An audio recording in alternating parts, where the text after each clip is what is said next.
Bueno, los dejo ingresar.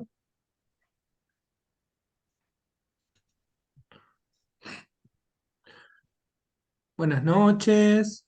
Despacito, vamos entrando todos.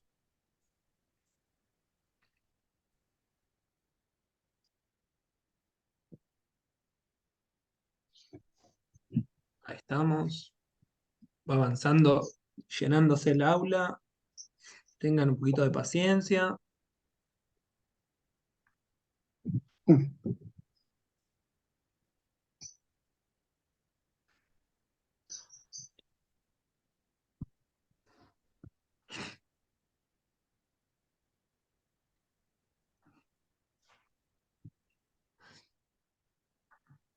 Le pedimos a todos que mientras esmuteen sus micrófonos, así nadie interrumpe a nuestro profe de hoy.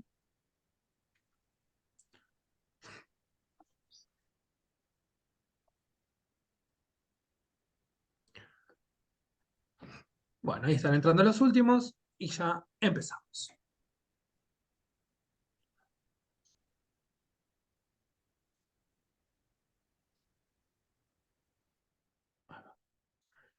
Bueno, ahí estamos. Bienvenidos. Después de muchos días vuelvo a estar acá con ustedes. Eh, sí, perdón por haber desaparecido, pero estoy en el back off. Todo el que responde cuando escriben y demás soy yo, pero a mí se me complica un montón estar acompañándolos en los vivos, así que me toca hacer el back off y Amelia es parte del Comité de Educación Continua y está siempre participando con nosotros en este aspecto. Así que vamos a tener un nuevo día de encuentro sincrónico, el único encuentro semanal para la gente del curso inicial y para los de avanzados el primero de la semana. Esta es nuestra anteúltima semana, ¿sí? Quedan 2 lunes y 2 viernes. Además de este, ¿no? 2 lunes más y 2 viernes más. El último lunes, el lunes 4, es lunes de dudas y consultas. Ahí no hay clase, ¿sí? No hay ninguna actividad programada. Así que hay dudas, consultas, lo que quieran saber, lo que hayan leído del material y fue quedando, el taller que no cerró y algo que me atrasé y no pude preguntar y bueno, lo que fuere, ese día va a ser el 4 de septiembre, el lunes 4 de septiembre. Todos los demás días sí hay clases, como siempre. Este lunes lo tenemos a nuestro profe Alei Palau San Pedro, un cubano argentino. Yo no sé cómo se autopercibe Alei, pero para mí es cubano argentino. ¿Cómo Cubano, se cubano. autopercibe? Yo cubano. Muy bien, muy bien. Él va a ser el profe del día de hoy. Yo solamente me voy a tomar 2 minutitos para recordarles algunas cosas, que sé que Amelia les va contando, pero quiero que queden claros porque después no queremos que se sientan incómodos con las decisiones que tomamos, que en realidad ya están dichas desde el primer día, pero me parece que está bueno refrescarlas. Gente, recuerden que para tener la regularidad del curso y acceder al examen, tienen que tener solamente los del día lunes, una falta de un lunes, máximo. Y no me importa si estuvieron 4 lunes. Si no los llenaron a los lunes, no es figura. Tienen que estar en el formulario. ¿Sí? Es la única forma que tenemos de atender a 150 personas, 200 personas, es a través del formulario. Eh, y los del lunes y viernes, una falta un lunes, una falta un viernes. Eso es súper importante para acceder al examen. También para mantener la regularidad, por así decirlo. Es lo único que les pedimos. Eh, Después, el Classroom ya sabemos cómo funciona, estamos mucho mejor, así que cualquier duda la seguimos disipando por ahí, gracias a los que van avisando que algo no funciona, porque a veces, no sé, me olvido de poner, de poner algo como debo ponerlo, así que lo soluciono lo más rápido que puedo, pero venimos bien, así que ahora está todo como debe estar, digamos, no debo nada a nadie ni tenemos nada raro en el camino. Así que Classroom va bien, está todo el día y presentes acá los lunes y los viernes. ¿Tá? Luego del examen, que va a ser asincrónico, tenemos, el comité se toma hasta un mes desde el día del examen, que si no me equivoco es 10 y 11, lo tengo que mirar porque no me acuerdo nunca, pero creo que es 10 y 11, lo habíamos planeado, sí, domingo 10 y lunes 11. Eh, Luego de eso tenemos un mes para entregar los certificados. Esto lo digo porque después nos llegan los mensajes de cuándo llegan los certificados. Un mes nos tomamos, porque son muchos certificados. Tenemos que hacer todos los certificados, y los de los docentes, los directores, los de ustedes, bueno, hay que firmarlos y demás cuestiones. La verdad que eso lleva mucho, mucho, mucho trabajo muy manual. Así que para que sepan, antes del 11 de octubre van a estar los certificados listos y enviados por correo. ¿Está? Eso también para dejarlo claro. Y por último, algo que más que quería decir, de nuevo lo de los 20 minutos. Entiendo que a todos nos pueden pasar cosas, lo sé y sé que es súper injusto cuando hay países que es más complicada la conexión a Internet, les pido disculpas por eso, pero hay que tomar una decisión y es fea, pero es complejo porque les cuento por qué tomamos esta decisión. Es el docente que va a dar la clase hoy y que dio todas las clases está como coanfitrión. Cada vez que entra una persona, él le sale en el medio de su presentación un cartel que dice entra alguien, está llegando, está llegando. Es muy incómodo para todos los que estamos trabajando para ustedes. Entonces creemos que 20 minutos es justo, digamos, el que llegó en 20 minutos es como llegar tarde en la facultad, ¿no? Había los que estudiaron medicina ya hace muchos años, por La Plata, bueno, en Argentina, sabían que si no entrabas a la cátedra de anatomía antes de tal horario, no entrabas más, no te dejaban entrar. Bueno, eso es más o menos lo mismo. Nosotros les damos 20 minutos y hasta ahí eh, les tenemos este pequeño changui, que es bastante, ¿no? Pero frente a una hora, 20 minutos es un montón. Así que por eso quería hacer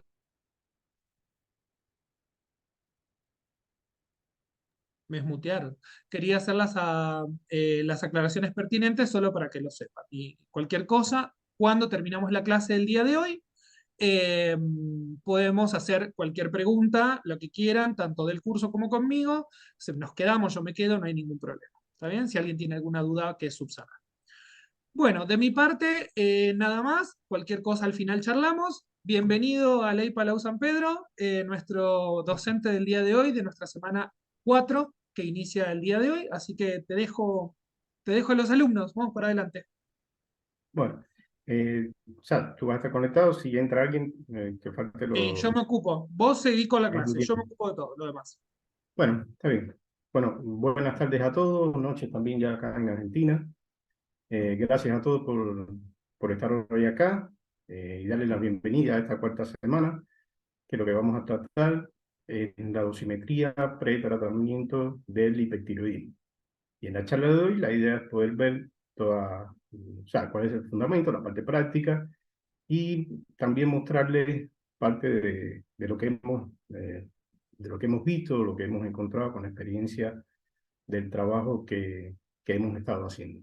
Entonces, permítanme un momentico, ahora les comparto la pantalla. ¿Se escucha bien? Sí, Porque Ale, te igual escuchamos bien. Sí, se escucha bien. vengo de una semana que tuve una media gripe y tengo la voz media ronca todavía. A ver cuando me permitan compartir pantalla.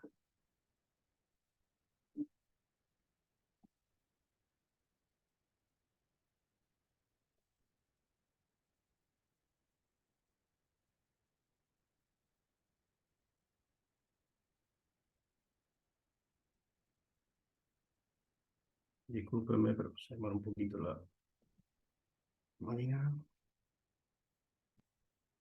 Ahí ya ven ya el PowerPoint. Ahí está cargando, sí. Dale unos segundos más, por favor. Sí, sí, sí. Ya cuando lo vean lo paso a modo presentación y si estamos en la primera diapositiva me dan el OK y arrancamos.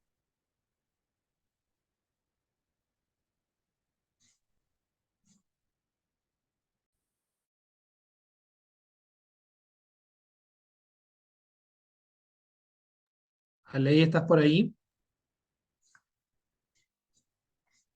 Me parece que se nos cayó la conexión de nuestro docente. Denos un segundito.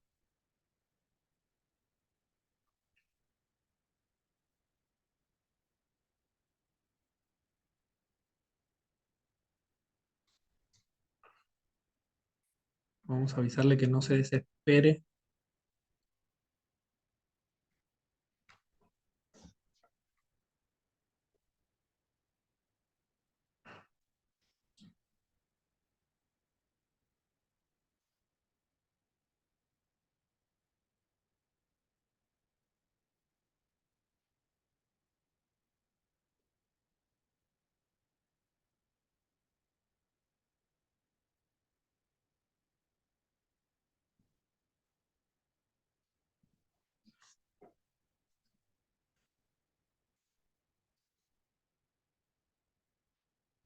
Unos segundos que lo estoy llamando a Ley a ver si está bien, porque eso es lo más importante.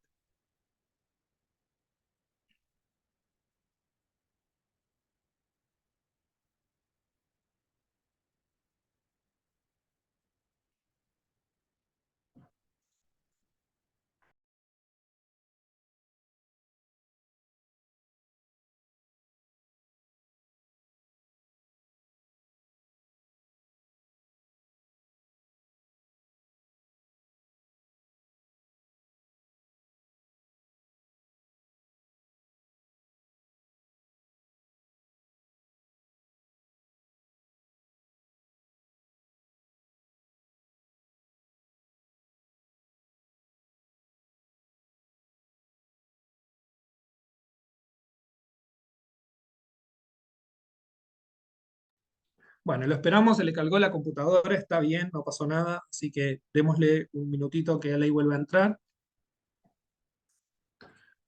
Estamos hace media hora, nosotros nos juntamos 6:30, yo les cuento, 6:30 para hacer todo esto. Estuvo todo bien, probamos todo, arrancamos y, no, y falla. Bueno, cosas que pasan. ¿Quieren aprovechar? ¿Alguien tiene preguntas para hacerme a mí? Así no perdemos tiempo al final de la clase respecto de la cursada, respecto de algo. Dudas, preguntas, algo que haya quedado, porque recibimos correos con cosas, ¿eh? Así que yo sé que hay dudas y preguntas. Pero bueno, si alguien quiere hacerla de forma general, acepto. La semana de consulta el día lunes 4 no se toma presente. Muy bien, si alguien no tiene dudas, no quiere venir, no pasa nada, ese lunes 4 no se toma presente.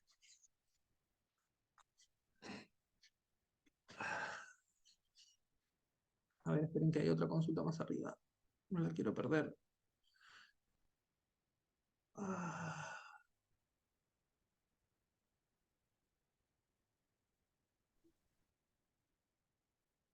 En el taller del viernes quedó pendiente de buscar unos SOP para incluir en el material. Ok, eso es algo que Mauro les prometió que les iba a pasar. Si alguien me cuenta, me avisa Eh, y le pregunto, le consulto a Mauro porque no me dijeron nada. Algo que Mauro eh, dijo que les iba a pasar. Mariano, fue Natalie Ah, ok, que lo iba a buscar listo. y que lo iba a subir al Classroom. Ok, le consulto a Natalie entonces, que estaba de viaje, así que supongo que por eso se demoró también la respuesta, pero le pregunto a Natalie, ya me lo anoto, así no me olvido.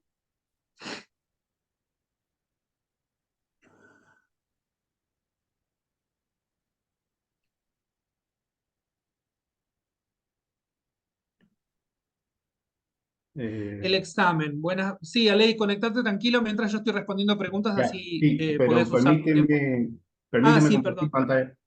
Sí, perdón, te pido disculpas, me olvidé No, olvidar no, no pasa eso. nada. Que tengo que hacer Perdóname cosas. porque la conexión me falló. Tranqui, tranqui, no pasa nada.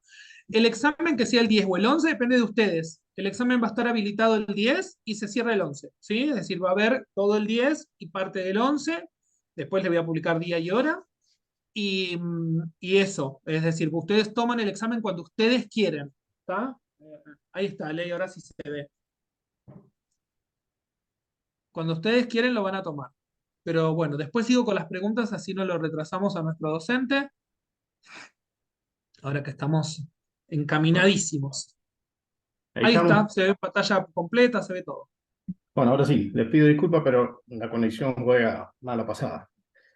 Bueno, nada, como les adelantaba, bueno, hoy estamos en esta cuarta semana del curso, que bueno, ya todos vienen participando y hoy lo que vamos a tratar es dosimetría pretratamiento con yodo 131 para el hipertiroidismo. O sea, la charla la preparamos conjuntamente, también con Aileen López, que forma parte también del claustro del curso y del grupo de trabajo del proyecto RLA del OIA, con lo cual también se generaron la guía, que son la base también de las presentaciones y de este curso, que es la que deben, vamos a decir, es la bibliografía principal que deben consultar. Los temas de la charla van a ser la introducción al hipertiroidismo y el tratamiento con yodo radiactivo, en este caso yodo 131, ¿Cuál es el objetivo de la dosimetría pre-tratamiento? Las guías de referencia que podemos consultar y bibliografía que podemos revisar, las bases para esta dosimetría, cuáles son las variables dosimétricas que nosotros necesitamos determinar y cómo la podemos determinar en la práctica, en los servicios, con la instrumentación que tenemos, cuáles son los errores asociados a esta determinación, con lo cual nos podemos encontrar o que pudiéramos cometer. Y además, en 2 diapositivas vamos a ver algunos de los resultados del trabajo que hemos venido haciendo, que las agregué hoy para también mostrarle un poco y darle también un poco de importancia al tema. Pues bien, sin dilatar más, el hipertiroidismo de cosas, bueno, es una enfermedad que se presenta cuando la glándula tiroidea elabora hormonas tiroideas en exceso. O sea, la persona tiene una tiroides hiperactiva, se presenta mayormente en la población femenina y tiene varias causas. Entre ellas se encuentra la enfermedad de Graves, que es un trastorno autoinmune del sistema inmunitario, ataca la tiroides y hace que la glándula produzca hormonas en exceso, es la causa más común. Están los nódulos tiroideos, que se presenta como crecimiento, nódulos abultados en la tiroides, pueden ser benignos, pero pueden volverse hiperactivos y producen hormonas tiroideas en exceso.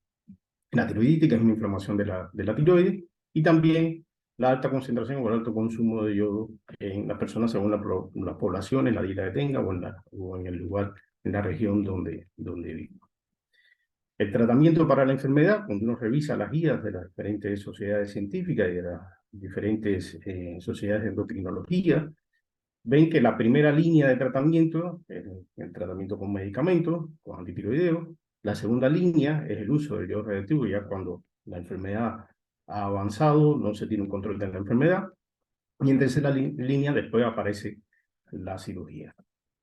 Por tanto, el tratamiento con yodo 131 del hipertiroidismo es una práctica que es común, inició en la década de 1940 del siglo pasado, es una práctica que es económica, que está disponible, porque generalmente en casi todas las regiones, por ejemplo de Latinoamérica, que es lo que nos compete, hay acceso al yodo 131 en los servicios de medicina nuclear. Es una práctica que es segura y que es efectiva como tratamiento del hipertiroidismo. Hasta la actualidad sigue constituyendo uno de los usos terapéuticos más importantes de los isótopos radiactivos en la medicina, en este caso, bueno, en la medicina nuclear, que es la práctica que la lleva a cabo. Y la acción terapéutica del yodo 131 va a ser destruir las células del tiroides y como consecuencia a esto, bueno, disminuir la producción de las hormonas tiroideas y además reducir la masa de la glándula de la tiroides. Se indica ante la recidiva del hipertiroidismo en los pacientes que o no cumplen con el tratamiento médico por alguna causa, o el mismo no ha sido eficaz en estos pacientes, o los mismos tienen contraindicaciones de medicamentos antitiroideos. El efecto colateral más común que puede aparecer es el hipotiroidismo, o sea que el paciente llega a la enfermedad hipotiroidea, que a veces constituye el objetivo de tratamiento, como lo vamos a ver, y otro efecto colateral también que se puede presentar, incluso se ha presentado a bajas actividades, cuando uno revisa la literatura, son pacientes que llegan a desarrollar tormentas tiroideas, que también hay, el paciente puede tomar medicamentos y se puede prevenir que ocurra, pero es otro de los efectos colaterales que pudieran aparecer. Entonces, el objetivo de la terapia con yodo 131, en el caso de esta enfermedad, es controlar la enfermedad llevando al paciente a un funcionamiento normal de la tiroides, el eutiroidismo, o llevarlo al hipotiroidismo. Pero para lograr eso, la pregunta que surge es qué dosis, y aquí fíjense que pongo no dosis en actividad, sino en dosis en Gray, tenemos que darle a esa glándula para poder llegar a este objetivo. Y entonces, cuando uno revisa las guías que están publicadas de la Sociedad de Endocrinología, también de la Sociedad, por ejemplo, Europea de Medicina Nuclear, aquí les comparto dos, una de la Sociedad de Endocrinología de Argentina, tratamiento del hipertiroidismo con enfermedad de Graves en pacientes adultos no embarazadas, y uno se fija, pues entonces proponen varios rangos de dosis en Graves para poder hacer un control de la enfermedad, e incluso lo especifican y disculpen al vecino, que parece que está alterado, pero bueno, ¿qué vamos a hacer? Se pueden presentar un amplio rango de dosis para el control de la enfermedad, incluso en pacientes que puedan vivir en zonas con alto consumo o déficit de consumo de yodo de forma natural, y que también depende del tamaño de la glándula. Si nos revisa la última actualización de la guía europea que se publicó recientemente en julio de 2023 y que es una actualización y un compendio de la guía del 2010 y del procedimiento para hacer la dosimetría pre-tratamiento del 2013 de la misma sociedad, pues entonces uno ve que acá ya especifican los rangos de dosis para si uno quiere, por ejemplo, desde el punto de vista conceptual de funcionamiento de la glándula, quiere normalizar, quiere llevar al paciente al eutiroidismo, por ejemplo, proponen entre 100 y 150 Gray. Si lo que quieren es ablacionar la glándula, llevar al paciente al hipotiroidismo, pues entonces directamente proponen dosis más alta, de 200 a 300 Gray. Y lo mismo si estamos en presencia de bocios nodulares o bocios multinodulares. Pero fíjense que aún así, la variabilidad, o sea, el rango grande de la dosis que se puede dar es bastante. O sea, un médico puede decir, no, a este paciente le puedo dar 250 Gray, o quiere entregar a la glándula 280, o 230, o 200 Gray, entonces, y en función de eso, pues entonces, lograr un efecto.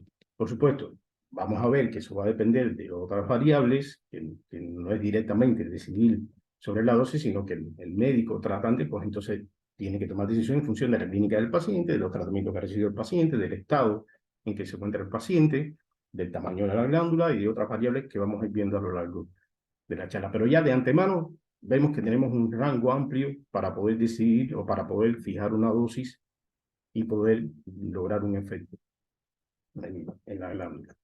Entonces, en función de eso, la otra pregunta que surge es, bueno, para nosotros entregar esa dosis, pues tenemos que darle una actividad determinada, yo 231 al paciente. ¿Qué actividad le damos? Y en la práctica común, lo que más está difundido y lo que más se hace uso es actividades fijas, son tratamientos empíricos. ¿Ya? Hay muchos médicos, colegas, que dicen, bueno, dependiendo del tamaño de la glándula, o hacen palpación, o miran un ultrasonido, o dependiendo de la curva de cretación, igual, no importa, le doy una actividad fija. Hay otros médicos, por ejemplo, o hay otras sociedades que te dicen, no, si es un nódulo autónomo hipercantante con una cantidad grande, con un tamaño grande, directamente vamos y le damos, no sé, 20 milicurie, por decir un valor. Hay otros especialistas que trabajan con actividades por masa de la glándula, y bueno, y hay otros que trabajamos con actividad calculada por dosimetría. Y el objetivo es que se pueda ir trabajando y se pueda ir implementando la dosimetría. Vamos a ver por qué. Entonces el objetivo de la dosimetría, en este caso preterapia del hipertiroidismo, es determinar qué actividad de iodo 131 nosotros queremos administrar al paciente o le vamos a administrar al paciente para poder entregar a esa tiroide la dosis en Gray que produzca el efecto que yo deseo. Sea, por ejemplo, en una enfermedad de Gray, si quiero llevar al paciente a un funcionamiento normal de la glándula o si quiero directamente llevarlo al hipotiroidismo y después tratar el hipotiroidismo. Ese va a ser el objetivo de la dosimetría preterapia del hipotiroidismo. Cuando uno revisa, hay publicaciones, hay guías que están actualizadas para poder hacer estos procedimientos de dosimetría y poder estimar la actividad en Becquerel o en Curie que nosotros queremos darle a la glándula y nos explican cómo hacerlo y cómo determinar las variables dosimétricas y cómo podemos implementarlo. Aquí les muestro, o sea, la última actualización del 2023 de la guía europea, en la que se muestra arriba a la izquierda, y abajo la que publica la Sociedad Española de Física Médica, ya también sobre este tema. Y como parte del proyecto de fortalecimiento de las capacidades en física médica para mejorar la calidad y seguridad de las prácticas médicas, el grupo de trabajo de medicina nuclear número 6, pues entonces preparamos, que son las bases también de este curso, las guías para la región de Latinoamérica, que en su parte, en este caso la que nos corresponde hoy, la dosimetría del hipertiroidismo, pues entonces tiene su basamento en estas guías que le presenté anteriormente y también en la práctica que hemos hecho en estos años y que está también en la bibliografía que tiene como parte del curso, como ya se ha mencionado anteriormente, los otros procedimientos operacionales estandarizados, los SOP, que también se hablaba en la charla pasada en el caso de cuando lo comentaba Mauro. Decirle que hay varios colegas de varios países de la región que hemos intervenido en el desarrollo de estas guías y el objetivo es que si bien todavía falta la revisión por pares y están en proceso de revisión y bueno, ya después en algún momento de implementación, se han preparado de una forma práctica para que lo lean los especialistas del área de medicina nuclear y lo puedan implementar, consultando, por supuesto, otra bibliografía y otra documentación, pero que sea de una fácil implementación. Pues bien, ya entrando en materia, ¿por qué podemos dar tratamiento con yodo 131 y además, por qué podemos hacer diagnóstico? Porque es uno de los isótopos que nos permite hacer tanto diagnóstico y tratamiento, o sea, terapéutica, que es lo que hoy está, vamos a decir, impulsándose en el desarrollo de la especialidad. Pues bien, porque la tiroides utiliza el yodo para la producción de las hormonas tiroideas, o sea, organifica el yodo y lo diferencia del yodo radioactivo del yodo, vamos a decir, no radioactivo. Y entonces, cuando uno revisa los modelos que se proponen compartimentales para la biodistribución de yodo en el organismo, vamos a ver que, por ejemplo, el modelo del ICRP tiene una gran cantidad de compartimentos, más de 20 compartimentos, con una gran cantidad de constantes de transferencia entre uno y otro, pero que principalmente se puede resumir en dos compartimentos. El compartimento de la sangre, ya donde está el yodo circulando, y el compartimento de la tiroides que intercambia con la sangre y que organifica el yodo y después, bueno, se devuelve a la sangre y este se distribuye a todo el organismo. Y cuando uno ve las curvas de incorporación del yodo en el organismo, exceptuando el comportamiento del yodo en la orina, o sea, por la excreción renal, como conocen la mayoría de los radiofármacos de medicina nuclear tienen su principal vía de excreción en la renal, el yodo no es la excepción, ya vemos que ese comportamiento, quien lo rige es el comportamiento del yodo en la tiroides. Por tanto, en la práctica dosimétrica para la estimación de la dosis absorbida en tiroides, aplicando el formalismo MIC, se considera que la dosis que recibe el tiroides se debe fundamentalmente al yodo que ésta puede captar de la sangre, que se incorpora a la sangre, que lo utiliza para la planificación y para la producción de las hormonas tiroideas. Entonces aquí, de forma, o sea, estamos repasando contenido que se vieron en las primeras charlas, de forma general, el formalismo MIC plantea que la dosis, ya, que va a recibir un determinado órgano va a depender de la actividad acumulada, en este caso el órgano que nos compete es la tiroides, ya, y de la dosis absorbida en ese órgano por unidad de actividad acumulada en el mismo, ya.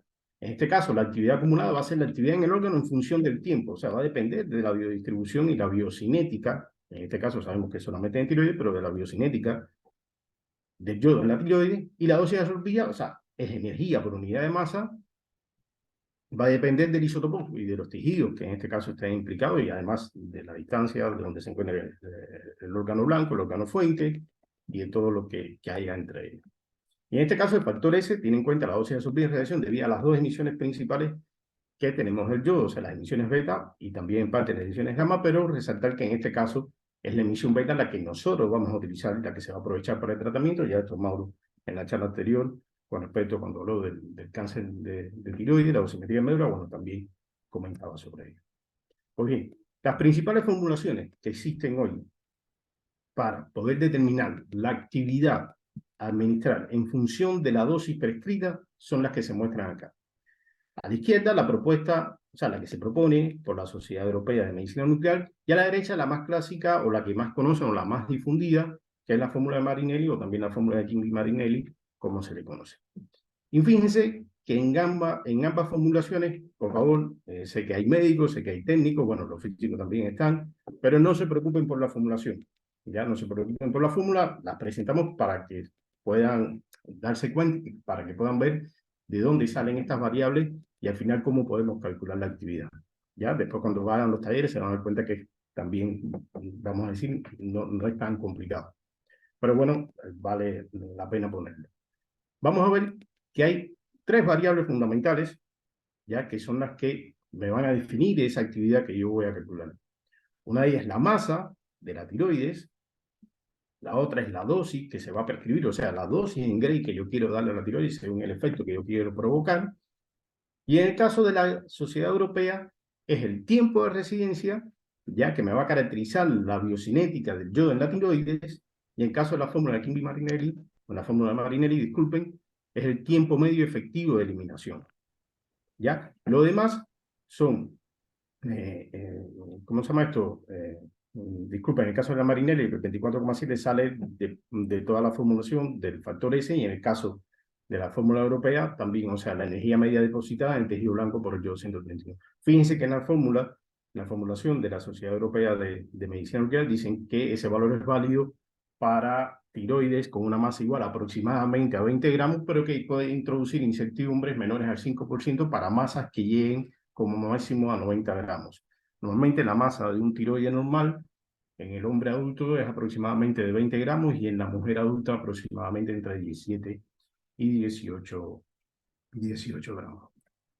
Ahora, ¿cómo nosotros podemos determinar estas variables? O sea, y nos vamos a centrar fundamentalmente en la masa del tiroide y en las variables que nos caracterizan la biocinética, el tiempo de residencia y el tiempo efectivo de eliminación.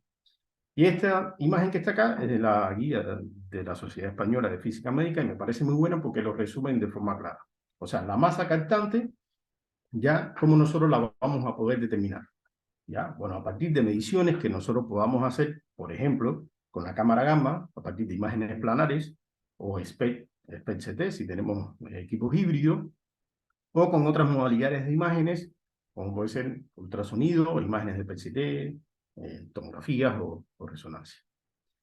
Y para el caso de poder medir la actividad, y en este caso se refiere a las curvas de captación, pues bueno, vamos a poder utilizar la cámara gamma, la sonda de captación, ¿ya? Y a partir de esos valores, pues entonces nosotros vamos a poder estimar el tiempo de residencia o el tiempo medio efectivo de eliminación para poder caracterizar la biocinética del yodo en la tiroides. O sea, que en los servicios de medicina nuclear, que contemos al menos con un captor o con una cámara gamma y, por supuesto, que esa cámara gamma tenga colimadores para trabajar con yodo 131, pues entonces podemos hacer este tipo de dosimetría.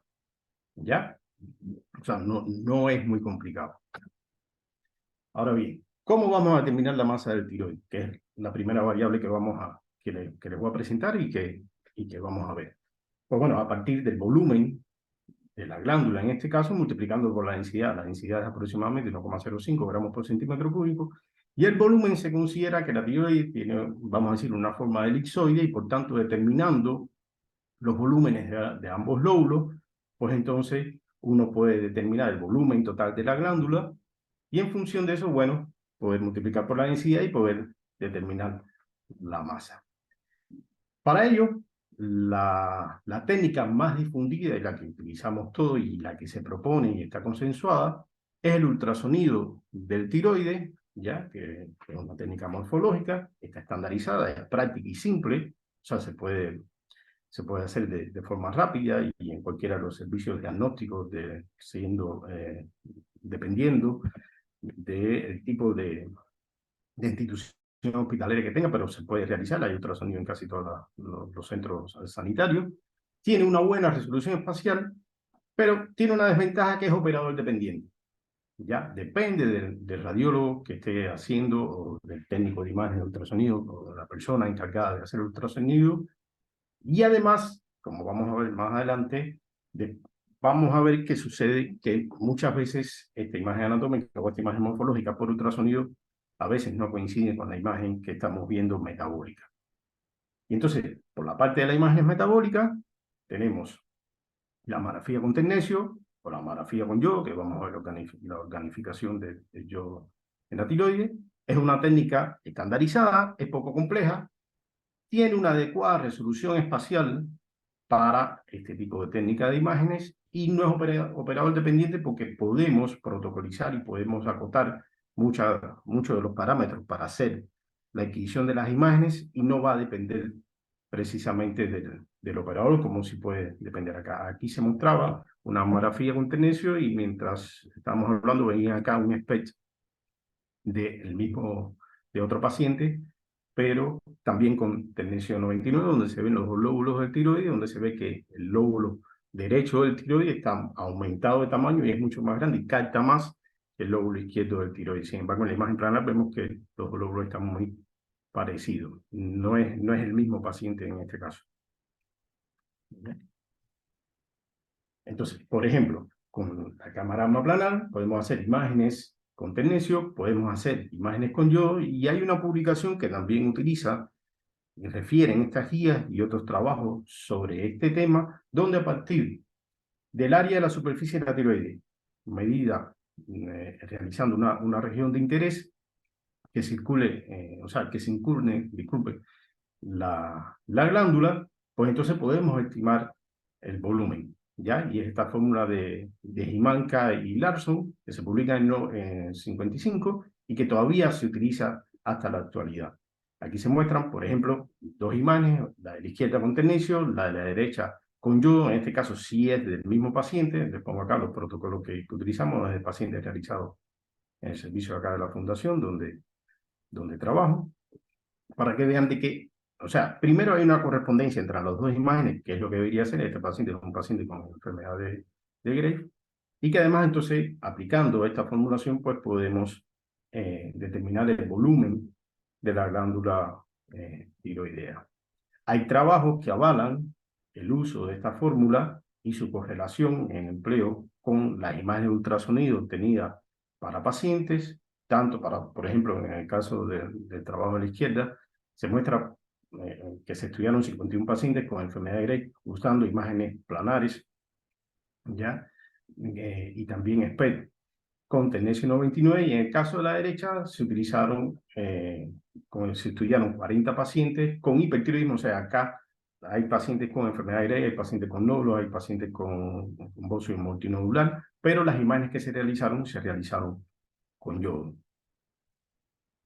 ¿Y por qué es necesario hacer imágenes en el caso de estos pacientes? Porque las diferentes, o sea, causas de la enfermedad hipertiroidea tienen patrones gamagráficos diferentes. Mírenlo acá. O sea, aquí vemos pacientes con nódulos fríos, vemos pacientes con enfermedad de Graves, vemos pacientes con bocio multinodular, con nódulos autónomos, con un nódulo caliente más pequeño y con tiroiditis. Fíjense que todos los patrones gamagráficos son diferentes.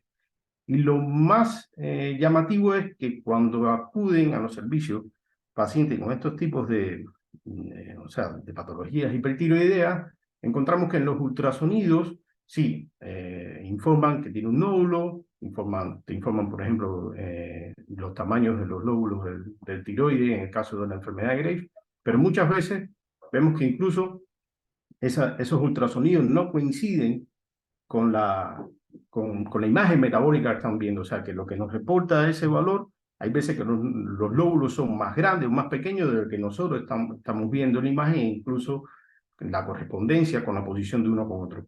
Por tanto, bueno, ese era un resumen, pero ahora se los comento. Por tanto, siempre debemos evaluar la imagen gamagráfica del tiroides utilizando imágenes planares o imágenes de espejo.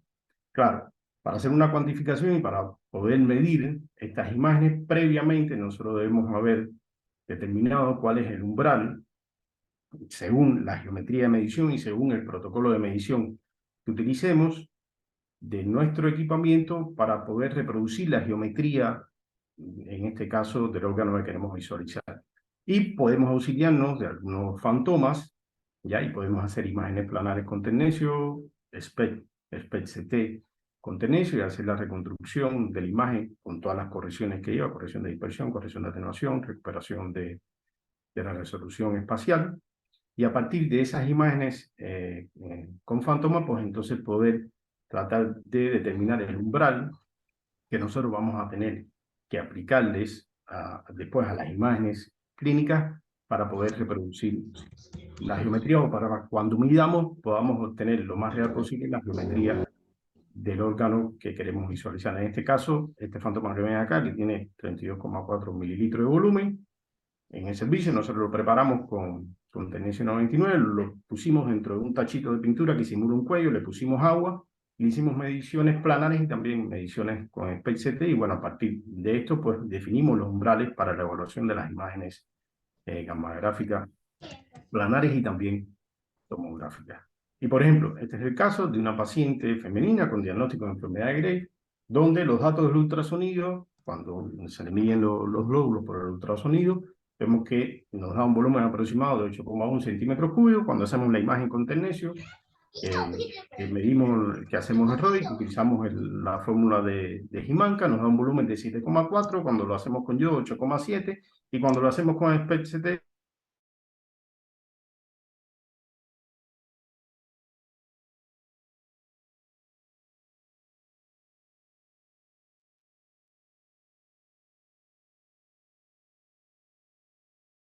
Disculpen un segundo, tuvimos que sacar el volumen, ya se lo devuelvo, fui yo. Aley, fíjate que te Sí, pedí ya, que... ¿me escucha? Ahí está. Sí, sí, estoy solucionando una cosita que me avisaron por interno, les pido disculpas al resto, pero estamos con una situación resolviendo. Vos seguí tranquilo, gracias. Ya.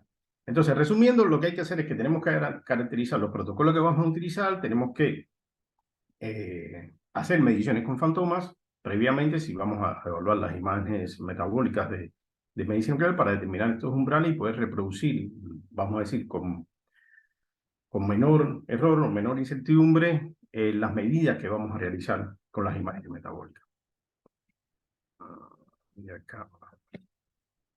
Bien, y para este caso, o sea, resumiendo esta parte del volumen de la tiroides, o sea, cuando revisen la guía y todos tenemos un consenso, lo más práctico y lo más fácil para usar y lo que podemos obtener las mediciones del tiroides rápidamente es el ultrasonido, como decía, la práctica más difundida y, y que nos permite obtener la medición rápida de la glándula. Además, todos los pacientes con hipotiroidismo siempre se les manda a hacer un ultrasonido del tiroides y vienen reportados el tamaño de los lóbulos, el tamaño del erismo también, ¿ya? Pero que es una técnica operador dependiente y que puede introducir incluso errores que pueden superar el 20% cuando se realizan estas mediciones.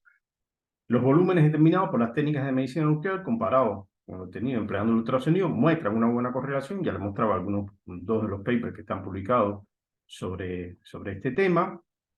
Y de forma general, principalmente en la enfermedad de Graves, estos volúmenes anatómicos y metabólicos corresponden correctamente, porque además normalmente en la enfermedad de Graves la actividad se distribuye homogéneamente en la tiroides. Van a aparecer incertidumbres mayores si las medidas del ultrasonido, cuando se comparan con la imagen metabólica de medicina nuclear, se diferencian, mostrando que la masa morfológica y funcional pues discrepan de forma significativa. Por tanto, nuestra recomendación es que los volúmenes a usar deben a lo sumo ser consensuados entre ambas técnicas.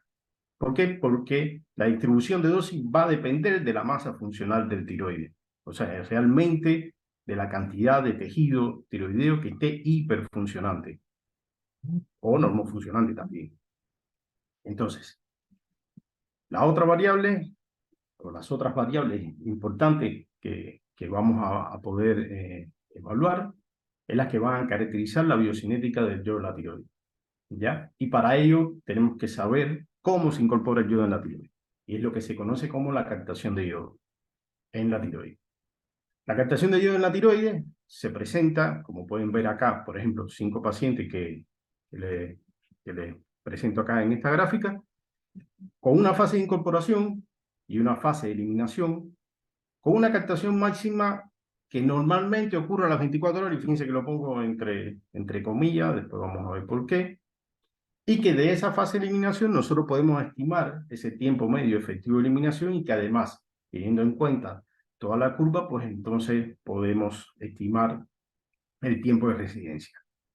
Y ahora les dejo una pregunta para que piensen o para que después, bueno, si quieren preguntar o quieren debatir, o sea, lo transmitan, de cuántas mediciones debemos hacer o cuántas mediciones, si hay alguno de los que hace este tipo de dosimetría, cuántas mediciones hace.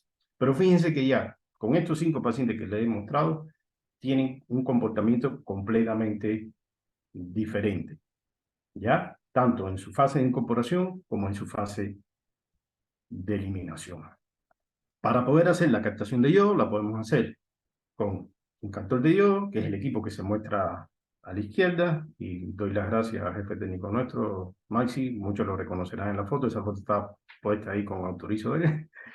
Y también lo podemos hacer con una imagen planar, ya con colimador de pinhole, como el que se muestra en el caso de la derecha, o con un colimador de alta energía a propósito general si no tenemos pinhole. Con esto podemos medir cuánto está captando el tiroides. En este caso, en el caso del captor de yodo, un detector direccional, ya lo presentaron en las primeras charlas, ¿ya? Y en el caso de la imagen de camarama, pues entonces vamos a cuantificar a partir de la imagen. Esta es la geometría propuesta de medición para el captor de yodo, también ya se había presentado anteriormente, donde se sugiere que debe haber una distancia entre el cuello del paciente y el borde del detector entre 25 y 30 centímetros. ¿Por qué? Porque esta distancia nos va a poder permitir reducir el error que se introduce por la profundidad de la glándula en el paciente, ¿ya? Pero lo que hay que recordar, y es muy importante, y a veces se olvida en la práctica diaria, y más cuando uno tiene varios pacientes citados para hacer este tipo de mediciones, es que debemos mantener la misma geometría y protocolo de medición, tanto para el paciente como para la muestra patrón. Y eso es muy importante. Este es el maniquí que se propone por el OIEA y también por la Sociedad Americana del Tiroides para poder hacer las captaciones, que es un maniquí que nos permite también, con una muestra patrón, poder variar varias profundidades de esta muestra y nos va a poder permitir caracterizar la respuesta del equipo en sensibilidad con respecto a la profundidad del tiroides. Y se sugiere realizar este tipo de corrección porque se sabe que la eficiencia del detector, la sensibilidad del detector cambia, por supuesto, con respecto a la profundidad de la glándula en el cuello, debido a los fenómenos principalmente de atenuación y dispersión que va a sufrir el yodo, en este caso si está en una glándula más profunda o menos profunda. Lo que pasa que en la práctica, esto lo podemos medir con un fantoma, pero debemos conocer para poder implementar la profundidad de la glándula en el cuello, y eso normalmente no se reporta, porque en el ultrasonido no reporta cuál es la profundidad de la glándula en el cuello, y para hacerlo por imagen metabólica tendríamos que hacer una imagen lateral con tecnecio, definir bien el borde del cuello para poder medir cuál es la profundidad que tiene la glándula. Pues bien, esta es la fórmula que se utiliza para determinar la curva de captación.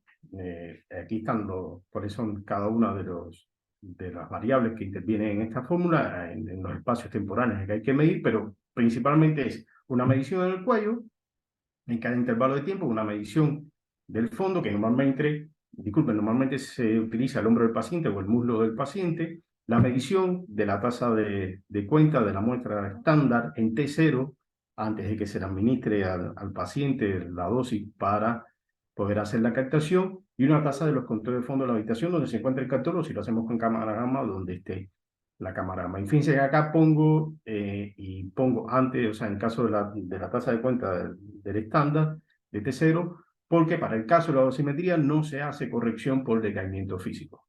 ¿Por qué? Porque también van a ver la formulación, o van a ver en la práctica, donde miden la muestra estándar en cada intervalo de tiempo y utilizan ese valor en la fórmula, y ahí está implícito un decaimiento físico. Para el caso de la dosimetría no se hace corrección por decaimiento físico. Pues bien, estas son mediciones, por ejemplo, con el captor de video que tenemos en el servicio, la foto que les mostraba antes, donde nosotros hacemos mediciones a diferentes intervalos de tiempo, en diferentes días, hacemos 2 mediciones del estándar, 2 mediciones del cuello, 2 mediciones del hombro, tenemos caracterizado previamente el fondo de nuestro local donde está el captor, y además lo medimos antes de cada medición que se va a realizar, y esto es lo que nos reporta el captor. Hay otros instrumentos, otros captores que además de las mediciones permiten introducir el nombre del paciente, el ID, te ajustan la curva, te dan los tiempos medios efectivos de eliminación, incluso también te pueden dar el tiempo de residencia, pero en el caso nuestro, no, en el caso nosotros solamente tenemos las mediciones, en este caso un detector, un espectrómetro, ya, monocanal, y lo que hacemos es obtener las mediciones y después las procesamos, que es lo que van a hacer ustedes en la práctica, en el taller. Y también lo podemos hacer, como les decía, a partir de imágenes con cámara gamma, planares. En este caso son imágenes con un colimador de pinhole, gracias al Centro de Medicina Nuclear de la Patagonia Austral, de Río Gallegos, por permitirnos mostrar estas imágenes. Ellos realicen ahí la captación con imágenes de cámara gamma con pinhole, con yodo, ¿ya? Y uno también, a partir de la imagen, pues entonces puede hacer la cuantificación y puede determinar la curva de captación tiroidea. Bueno, ¿y para qué nos va a permitir la curva? Pues bien, para poder determinar estas variables temporales. En este caso, por ejemplo, el tiempo de residencia, que no es más que la integral de esta curva de captación desde el T0 hasta T infinito. Y que cuando uno resuelve esta integral, bueno, pueden ver que la curva la podemos escribir por 2 funciones exponenciales, y que cuando uno resuelve la integral de 0 a infinito, pues entonces le queda una cuenta que es la recta, que es la división de las amplitudes y de los coeficientes de cada una de estas exponenciales, y uno puede determinar el tiempo de de residencia. Y también a partir de la fase eliminatoria de la curva de captación, pues entonces podemos determinar el tiempo efectivo de eliminación, que normalmente se determina a partir del punto máximo de la curva y se evalúa toda la fase de eliminación. Ahora bien, aquí llamo la atención. ¿Por qué? Porque en la práctica común normalmente se hacen mediciones solamente entre las 24 y las 48 horas. Pero la realidad es que cuando uno mide hasta espacios temporales tardíos, quinto día, sexto día, séptimo día, vemos que ese tiempo efectivo de eliminación varía notablemente. Y fíjense en este caso que les muestro acá, ya de este paciente. Fíjense cómo pasa de 5,7 días entre las 24 y 48, y cuando evaluamos de las 24, 48, 72 y 144 horas, que sería el sexto día, pues cambia a 3,4 días. Y eso cambia completamente la cinética del yodo en la tiroides, y por tanto te va a cambiar directamente el cálculo de la actividad que vas a hacer. ¿Por qué? Porque en este caso, cuando evaluamos hasta el tiempo final, vemos que el yodo se elimina más rápido de lo que normalmente habíamos evaluado. Por tanto, pues entonces quizás vamos a necesitar, quizás no, vamos a necesitar más actividad para poder entregar la dosis que nosotros queremos alargando. Y hay que recordar que en el caso de la estimación del tiempo medio efectivo de eliminación, cuando lo estamos estimando y ese tiempo nos da mayor que el periodo de semidesintegración del yodo, pues automáticamente pues, se elige el periodo de semidesintegración del yodo, que es 8,04 días, como tiempo efectivo de eliminación, a partir de la definición propia del tiempo medio efectivo de eliminación. Por tanto, la pregunta que les había hecho anteriormente, ¿cuánto tenemos que medir? Ya de la práctica nuestra que realizamos, recomendamos al menos 2 mediciones en cada fase. 2 mediciones en la fase de incorporación y 2 mediciones en la fase de eliminación. Y siempre una medición a las 24 horas. ¿Y por qué? Primero, porque las mediciones en la fase de incorporación nos van a poder permitir identificar los pacientes con turnover. ¿Qué son los pacientes con turnover? Son los pacientes que tienen un metabolismo acelerado del tiroides y que normalmente el máximo de captación no ocurre a las 24 horas, ¿ya? Ocurre antes de las 24 horas. Y muchas veces, si no hacemos esas mediciones, no nos perdemos. En la práctica, hemos visto pacientes que medimos según el protocolo a la hora, a las 3 horas o a las 2, a las 4 horas, ya después medimos a las 24 horas, y cuando uno ve la curva, uno intuye de que tuvo un máximo antes de las 24 horas, pero eso nunca lo supimos porque nos faltó un intervalo, por supuesto, entre las 6 y las 24, o las 4 y las 24, o las 3 y las 24. Pero con esto quiero decir que muchas veces también lo podemos identificar, y de hecho lo hemos tenido, ¿ya? Hemos tenido un gran porcentaje de pacientes, primero, que ya tienen un metabolismo acelerado del tiroides, pero que además que hacen el pico de captación antes de las 24 horas. Y después, 2 mediciones en la fase de eliminación, porque nos va a poder permitir estimar con menor error el tiempo medio efectivo de eliminación, como les mostraba antes.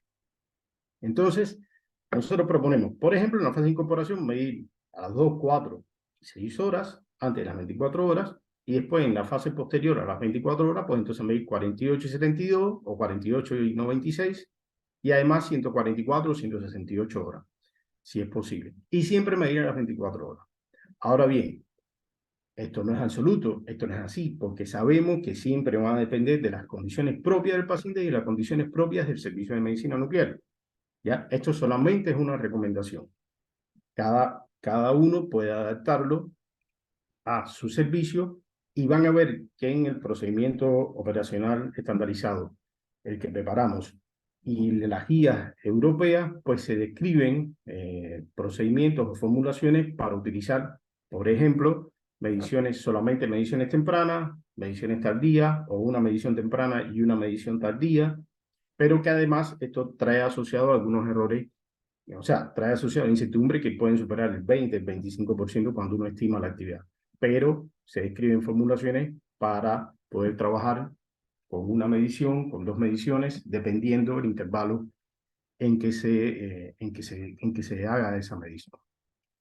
Este es el protocolo, por ejemplo, que nosotros utilizamos en la fundación, que está aprobado por el comité de la fundación, ¿ya? Y es una curva de captación de yodo 131 hasta el sexto día. Realizamos las mediciones en este intervalo, a la hora, a las 3 horas, 24, 48 y 144 horas post-administración, o sea, llegamos hasta el sexto día, hacemos una imagen planar del tiroides a las 24 horas con la misma dosis que le damos al paciente, solicitamos ecografía del tiroides previo a la fecha de captación y la actividad que administramos es aproximadamente 100 microcurie. Muchos pueden pensar que esta actividad es alta, utilizamos esa actividad porque con esa actividad hacemos la imagen. Si uno solamente va a hacer captación, puede utilizar 20 microcurie, 30 microcurie, hay algunos trabajos que publican 10 microcurie, pero eso va a depender de la sensibilidad del equipo, de la eficiencia de, en este caso, el captor de yodo con que cuente. En este caso nosotros utilizamos esta actividad porque con esa misma actividad hacemos la imagen del tiroides a las 24 horas. Ahora, ¿qué errores podemos encontrar en la determinación de estas dos variables principales? Tanto de la masa del tiroides, que en este caso es la que se muestra, y es directamente en que si nosotros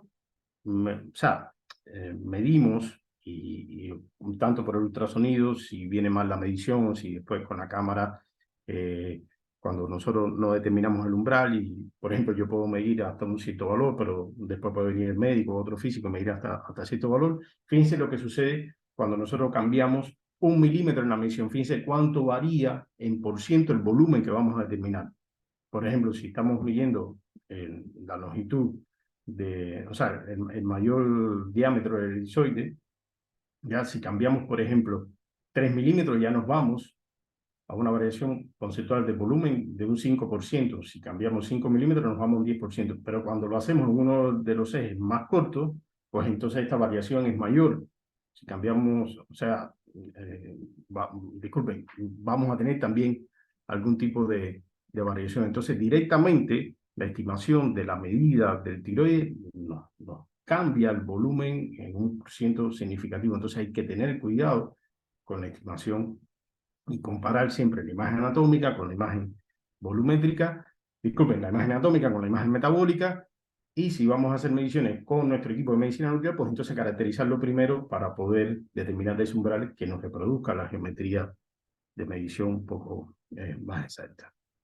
Y en el caso del otro error que podemos cometer es el muestreo temporal. O sea, es la estimación del tiempo medio efectivo de eliminación, que si nos quedamos solamente con los intervalos tempranos, pues entonces podemos ver que esa cinética del yodo va a cambiar y que por tanto eso nos va a condicionar la actividad que vamos a determinar y por tanto la dosis que va a terminar entregándose a la tiroides. Y además, en el caso del tiempo de residencia, vamos a ver que el mayor impacto que tienen son las últimas mediciones, ¿ya? Cuando nosotros, o sea, tomamos, por ejemplo, estos 5 pacientes que tienen aproximadamente, vamos a decir, está variado el proceso para poderlo mostrar. O sea, supongamos 5 pacientes tienen el mismo % de captación a las 24 y 48 horas, que es normalmente en la práctica lo que se hace. O sea, los pacientes le dan yo y lo mían a las 24 y 48 horas, y con eso estiman el tiempo medio efectivo de eliminación, ¿ya? Pero en este caso, estos pacientes lo medimos, o sea, este mismo paciente se midió hasta las 144 horas y cambiamos estos valores para mostrar que la mayor variación está en los valores tardíos ya de captación, y es lo que más influye en la integral bajo la curva del tiempo de residencia, o sea, en la estimación del tiempo de residencia y por tanto en el % de variación de la actividad que vamos a calcular. ¿Ya? Que era algo de lo que comentaba Mauro en la charla de él, que los puntos tardíos son importantes y son los que más influencia van a tener en la estimación del tiempo de residencia. Entonces, errores que podemos cometer, aquí están descritos todos.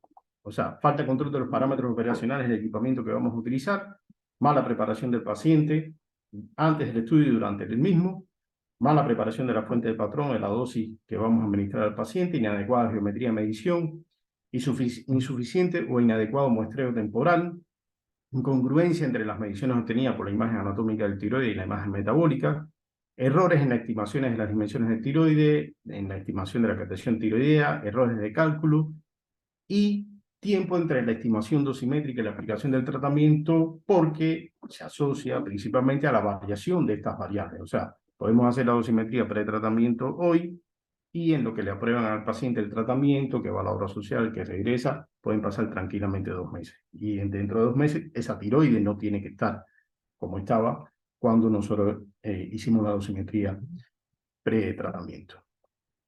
Un punto importante, que ya, vamos a decir, esto depende directamente del personal médico y normalmente muchas veces sucede que el médico tratante no es el médico o el endocrino que deriva al paciente, es la evaluación del tratamiento y es el seguimiento post-terapia. ¿Por qué? Porque va a constituir el recurso fundamental para poder evaluar el resultado del tratamiento y confirmar el éxito o no de la dosimetría que se implementó. Y por supuesto, es el que nos va a poder permitir considerar la correlación entre la dosis entregada y la respuesta que queremos, en este caso en el paciente, y nos va a poder permitir obtener con mayor fundamento esta relación dosis-efecto en la terapia metabólica del hipertiroidismo. Y ya, para ir concluyendo, por ejemplo, estos son algunos resultados de la práctica de la cual soy partícipe con otros colegas que están hoy presentes en esta charla, tanto como profesores como auditorio. Y es, por ejemplo, acá se muestran, estos datos no están publicados, o sea, con el autorizo de los responsables de estas prácticas, pues lo permiten compartir para que se use de modo docente, pero por ejemplo hemos encontrado coeficientes de dosis muy variables, ya, en cuanto, o sea, cuando me refiero a coeficiente de dosis, aquí le pongo la formulación, o sea, Gray por media Becquerel, o sea, para pacientes, por ejemplo, en el caso de Argentina, 70 pacientes con hipertiroidismo que ya llevamos estudiado, con un coeficiente de variación de 85% de este valor de coeficiente de dosis. Entonces, fíjense la variabilidad que tenemos de coeficiente de dosis para estos pacientes a partir de la estimación de las variables dosimétricas que hemos hecho en esta población. Y fíjense para el caso de los pacientes cubanos, que todos son pacientes, en este caso, de enfermedad de Graves. También, si hay una variación entre el mínimo y máximo de estos coeficientes de dosis, pero sí tenemos también un coeficiente de variación de un 56%, o sea, que nos demuestra de que primero entre diferentes poblaciones y después en una misma población entre diferentes causas de hipertiroidismo, o sea, podemos encontrar una gran variabilidad en cuanto al comportamiento del yodo, la biocinética, la distribución, y también dependiendo de la masa de cada una de estas tiroides hiperfuncionantes o nódulos o óseos multinodulares, pues vamos a encontrar una gran variabilidad. Y eso solo lo podemos observar si hacemos la dosimetría y si hacemos la estimación de la variable dosimétrica, porque si no somos capaces de medir los tiempos efectivos de eliminación, los tiempos de residencia, si no somos capaces de determinar la masa del tiroides, nunca lo vamos a dar cuenta de esto y nos estamos perdiendo esto, o sea, esa gran variación. Por tanto, esa es también uno de los objetivos y una de las importancias de poder hacer la dosimetría. Y otro de los resultados, por ejemplo, que hemos obtenido, y esto es de los pacientes que hemos evaluado acá en el servicio, es que de los 70 pacientes con hipertiroidismo que hemos diagnosticado a partir de la curva de captación tiroidea, solamente 3 pacientes de los 70 no mostraron cambios en la biocinética en la fase eliminatoria del yodo cuando evaluamos entre las 24 y 48 y las 24 y 144. El resto mostró esta variación que le muestra acá, que va desde casi un menos 50% de variación hasta casi un 160% de variación. O sea, que en 67 pacientes sí cambió la biocinética del yodo en la tiroides después de las 48 horas, tanto para acelerarse como para retardarse la eliminación del yodo. Entonces, si no hacemos esa medición tardía, nos perdemos ese cambio. Y por tanto, démosles una dosis empírica o démosles una dosis calculada por actividad si no tenemos ese punto tardío, pues la actividad que vamos a administrarle al paciente no va a provocar o no va a entregar a la tiroides la dosis que nosotros necesitamos para el efecto que queremos. Entonces, siempre que nosotros evaluemos las variables dosimétricas, vamos a poder estimar la dosis y establecer con mayor fundamento la relación dosis-efecto. Ya, aunque utilicemos actividades empíricas, ¿por qué? Porque podemos podemos utilizar la formulación y podemos, caracterizando las variables dosimétricas, pudiendo medir la masa, pudiendo estimar el tiempo medio efectivo de eliminación o el tiempo de residencia. Si hacemos eso y aún así el médico tratante dice, no, yo voy con una actividad fija, está bien, no hay ningún problema. Va con una actividad empírica, pero ya yo caractericé mis variables dosimétricas y yo puedo saber qué dosis va a recibir en Gray esa glándula. Y entonces voy a poder correlacionar mejor la dosis con el efecto. Y voy a poder también acotar o reducir ese amplio margen que yo tengo, que publican las guías, cuando dicen, no, para un paciente con enfermedad de Gray ablacional, le podemos dar entre 200 y 300 Gray. No, eso lo puedo acotar y lo puedo caracterizar para mi población. Y caracterizando las variables dosimétricas, pues también vamos a poder, cuando tengamos pacientes que no, por ejemplo, que nada más podemos medirlo a las 24 horas, porque por las condiciones del paciente no puede medirse en posteriores mediciones tardías, a las 48, 72, 144 horas, si ya yo tengo estudiado mi población y tengo estimado mi tiempo medio efectivo de eliminación de mi población, pues yo puedo utilizar ese valor y puedo calcularle y hacerle una dosimetría, como lo proponen las guías. O también, como hemos encontrado, no está publicado, existen buenas correlaciones entre las captaciones tempranas y las captaciones en las 24 horas. Y quizás ese paciente se perdió la captación de las 24 horas, pero tengo las captaciones tempranas de las 3, 4 o 6 horas y tengo una buena correlación y puedo estimar cuánto tendría ese paciente en las 24 horas. Y entonces puedo tener una curva de captación donde, a pesar de que no medí a las 24 horas del paciente, bueno, puedo estimar ese valor. Eso nos permite todo el estudio de las variables dosimétricas en los pacientes con hipertiroidismo. Bueno, hasta aquí fue la presentación.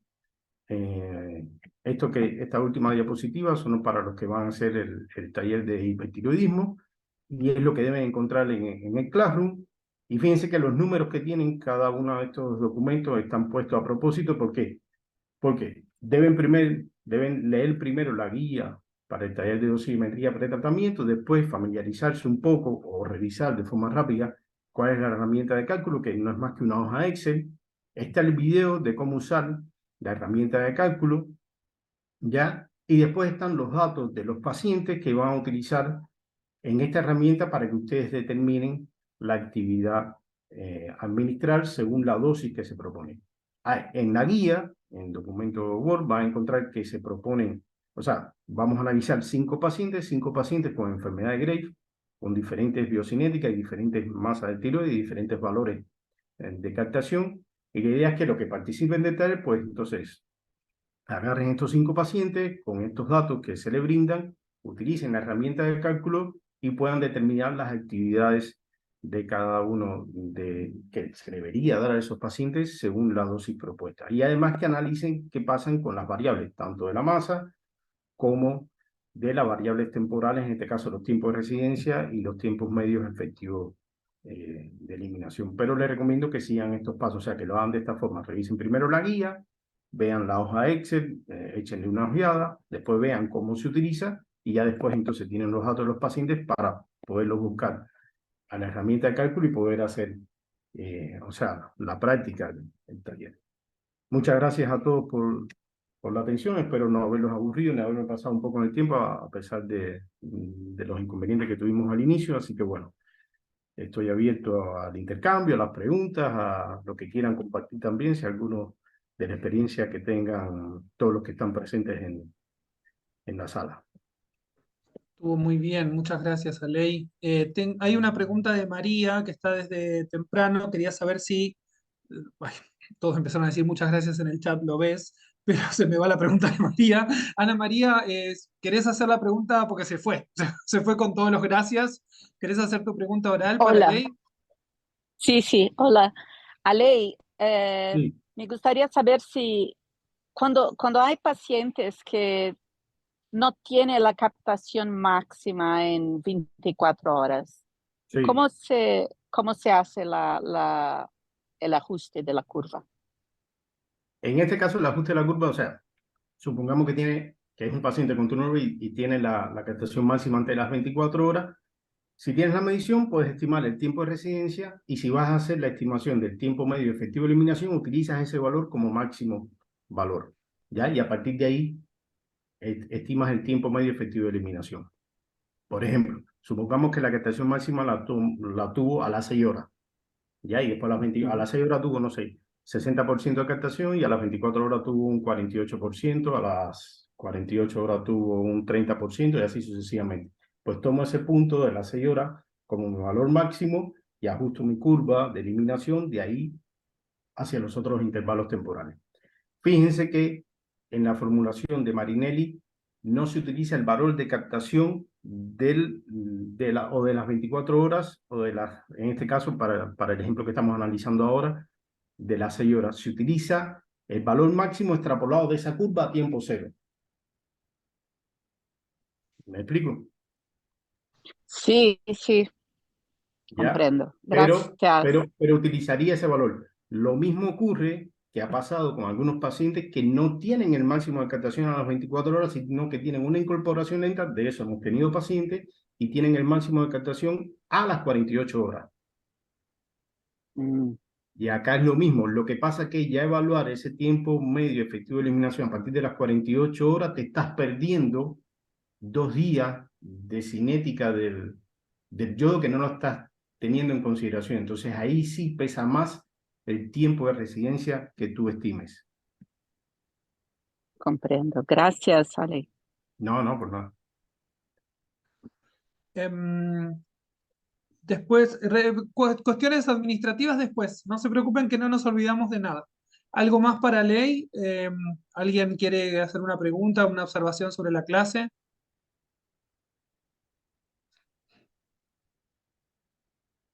Ok. Bueno, en principio, gracias a todos. Les voy a pedir, sé que Natalie estaba por ahí, no sé si sigue, para ser sincero. Les voy a pedir a algunas Aquí estoy, personas en aquí particular. estoy. Gracias. Les voy a pedir a algunas personas en particular que se queden, ¿sí? Espero que escuchen todos esto, pero que se queden. Lo digo esto antes de la asistencia, para que no se vayan. Para que no se vayan. Si me hacen el favor, Ale y Natalie se quedan un minuto conmigo. Y a ver, Iván, ¿estás por ahí? Si te puedes quedar, así hacemos una conversación un minuto, por favor. Y los demás, ahora sí, voy a mandar el link de la asistencia. Vayan al, al chat, ahí lo acabo de enviar. No se maten, ¿sí? Despacito, llenen todos el formulario. Tiene que haber 150 personas. Mientras detengo la grabación. Bueno,